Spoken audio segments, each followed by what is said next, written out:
நமது அனுதினமன்னா ஊழியங்கள் வாழ்த்துக்களுடன் இன்றைய நற்செய்தி. இணைந்து இயேசுவுக்கு ஊழியம் செய்தல். இன்றைய வேதாகம பகுதி பிலிப்பியர் 4:14 முதல் 20 வரையுள்ள வசனங்கள். ஆகிலும் நீங்கள் என் உபத்திரவத்திலே என்னோட உடன்பட்டது நலமாயிருக்கிறது. மேலும் பிலிப்பியரே, சுவிசேஷத்தின் ஆரம்பத்திலே நான் மக்கதோனியாவில் இருந்து புறப்பட்ட போது கொடுக்கல் வாங்கல் காரியத்தில் நீங்கள் மாத்திரம் எங்களுக்கு உடன்பட்டதே அல்லாமல் வேறொரு சபையும் உடன்படவில்லை என்று நீங்கள் அறிந்திருக்கிறீர்கள். நான் தெசலோனிக்கேயில் இருந்தபோதும் என் குறைச்சலை நீங்கும்படி நீங்கள் 2 தரம் அனுப்பினீர்கள். உபகாரத்தை நான் நாடாமல் உங்கள் கணக்குக்கு பலன் பெருகும்படியே நாடுகிறேன். எல்லாம் எனக்கு கிடைத்தது, பரிபூரணமும் உண்டாயிருக்கிறது.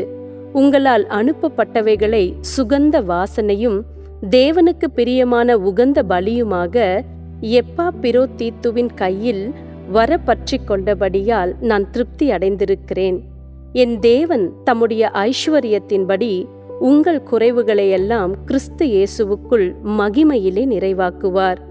நம்முடைய பிதாவாகிய தேவனானவருக்கு என்றென்றைக்கும் மகிமை உண்டாவதாக. ஆமேன்.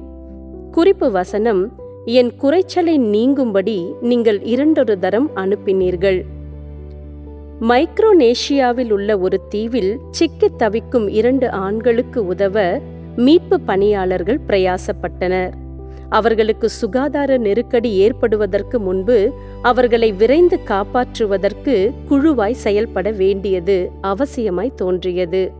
அவர்களை முதலில் கண்டுபிடித்த விமானி அவர்களின் அருகாமையில் இருந்த ஆஸ்திரேலிய கப்பலுக்கு செய்தி அனுப்பினார். கப்பல் 2 ஹெலிகாப்டர்களையும் அனுப்பியது. அவை உணவு, தண்ணீர் மற்றும் மருத்துவ சேவைகளை வழங்கின.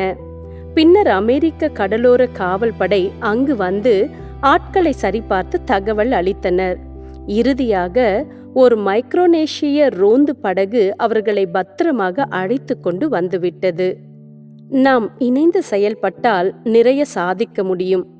பிலிப்பிய விசுவாசிகள் அப்போஸ்தலர் பவுலை ஆதரிக்க தங்கள் முயற்சிகளை ஒருங்கிணைத்தனர். லீதியாலும் அவரது குடும்பத்தினரும் அவரை தங்கள் வீட்டிற்குள் வரவேற்றனர். கிலேமெந்து, ஏயோதியால் மற்றும் சிந்திக்கேயால் இவர்கள் ஒத்துப்போகவில்லை. அனைவரும் நற்செய்தியை பரப்புவதற்கு அப்போஸ்தலருடன் நேரடியாக வேலை செய்தனர்.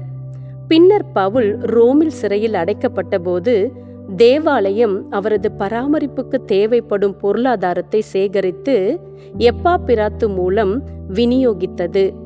பவுல் அப்போஸ்தலரின் ஊழியத்திற்காக பிலிப்பிய திருச்சபை தொடர்ந்து ஜெபத்தில் தரித்திருக்க கூடும்.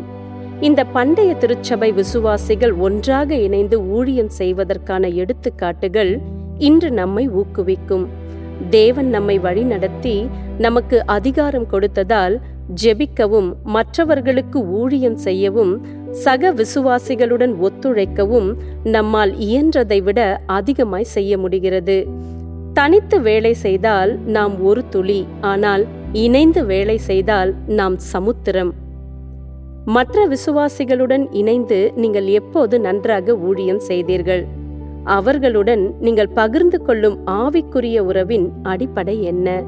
அன்பான தேவனே, உமக்கு ஊழியம் செய்யும் மற்றவர்களுடன் எப்படி இணைவது என்பதை தயவாய் எனக்கு காண்பித்தருளும்.